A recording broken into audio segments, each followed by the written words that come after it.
राजस्थान हो, हरियाणा, दिल्ली, हर जगह भाजपा की सरकार है, केंद्र में भाजपा की सरकार है। और अगर सरकार कोर्ट में जाके उन बातों पर एग्री कर रही है, जिसका परिणाम अरावली के संपूर्ण खत्म होने की तरफ बढ़ता है, उसका हम विरोध करते हैं। हम लोग 26 तारीख को जयपुर के अंदर हम लोग मार्च निकालेंगे। हमारे छात्र संघ के जो साथी हैं वो यात्रा निकाल रहे हैं और नई पीढ़ी के लिए हम लोगों को एक बेहतर पर्यावरण देना है। जो रेगिस्तान का फैलाव बढ़ सकता है, मानसून डिस्टर्ब हो सकता है, पर्यावरण में बहुत संशोधन अपने आप हो जाएगा और ये नकारात्मक होगा। वैसे ही पूरा क्लाइमेट चेंज दुनिया भर में एक बड़ी प्रॉब्लम बना हुआ है।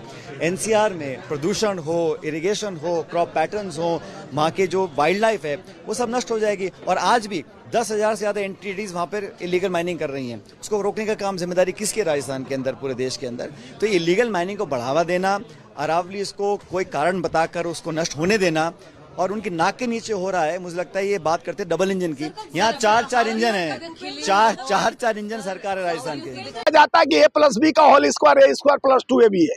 हम प्रमाणित करते हैं कि हम वोट चोरी पर जीते हैं। हमको फोन कर जिताया जाता है। जो चीज हार रहे हैं 1600 वोट से, 2700 वोट से, ये सब हम लोग जीतते हैं। वो अपना समीकरण भाषण के माध्यम से सबके सामने, पूरे मीडिया के सामने, देश के सामने उन्होंने कह दिया।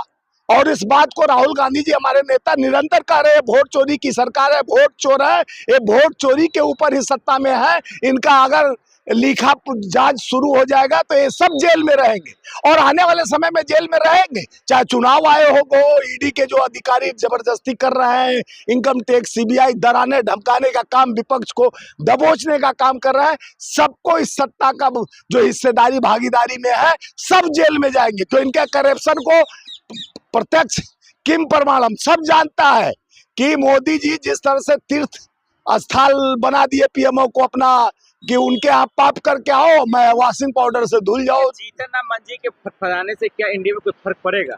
सब में फर्क पड़ेगा। एक एक वोट ये लोग कंपाइंड करते हैं, क्यों नहीं फर्क पड़ेगा? लेकिन ये एक्शन क्यों ले रहा है जीतन राम मांझी? जीतन राम मांझी बोल रहे हैं कि हमको चाहिए हिस्सेदारी, भागीदारी। खाली आप ही लोग को थोड़ी ना चाहिए, वो अपने हक की लड़ाई लड़ रहे हैं। बिहार में ये नया राजनीति चला, एक तरफ नीतीश को हटाने की भी कवायद चल रही है। देखिए, नीतीश को इस तरह से अपंग बना दिया गया है कि इस तरह से मानसिक बीमार है, इनसे सत्ता नहीं चल रही है, कहकर इनको हटाया जाएगा। इनको कुछ दिन में देखिएगा हॉस्पिटलाइज कर देंगे सब। ये भाजपा का षड्यंत्र है। भाजपा भी देखिए ना, एक महिला का हिसाब खींचने के बाद एक बेचारी छात्रा का किस तरह से बवाल, इस लहर से उस महिला का हिसाब खींचा जाता है। और वो जो बिहार का गिरिराज सिंह है, क्या बोलता है कि जहन्नुम में जाए, इस तरह का बदतमीजी करता है। एक उसका वहाँ का उत्तर प्रदेश का कैबिनेट मंत्री है संजय निषाद, कहता उंगली कहाँ कहाँ लगा, कहीं और नहीं ना लगाया। इस तरह का शर्मसार होना चाहिए। ऐसे बेहुदे, ऐसे बदतमीज लोग हैं जो बेटी बहन को तिरस्कृत है। RCP सिंह क्या बोला? वो इसलिए देख रहे थे कि वो आतंकवादी तो नहीं है, क्योंकि वो ऐसे जगह पर आतंकवादी भी निकल जाते हैं, नाम से आतंकवादी भी तय किया जाता है। ऐसे भ्रष्ट लोग को सत्ता में रहना नहीं चाहिए। ये लोग देश को बांटने और काटने जिस तरह से रणनीति तैयार किया जा रहा है, ये दोगले लोग हैं। इनकी बात भी दोगला है, चाहे भारतीय जनता पार्टी के गिरिराज सिंह हो, चाहे RCP सिंह हो। इस तरह का भाषा का प्रयोग करके एक छात्रा को, एक डॉक्टर को जिस तरह से इन्होंने अपराधी भी बना दिया, क्रिमिनल भी बना दिया, और उसके बाद उसके साथ उसके जो किया गया तो माफी नहीं मांग सकते हैं।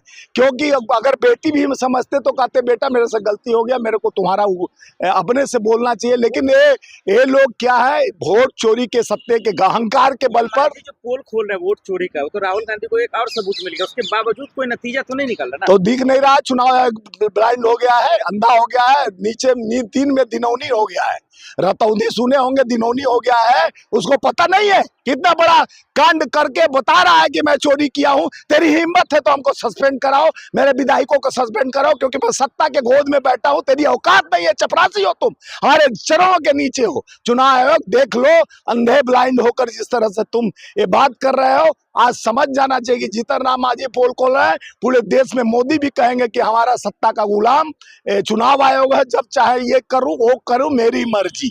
अपने मर्जी पर चल रहे हैं।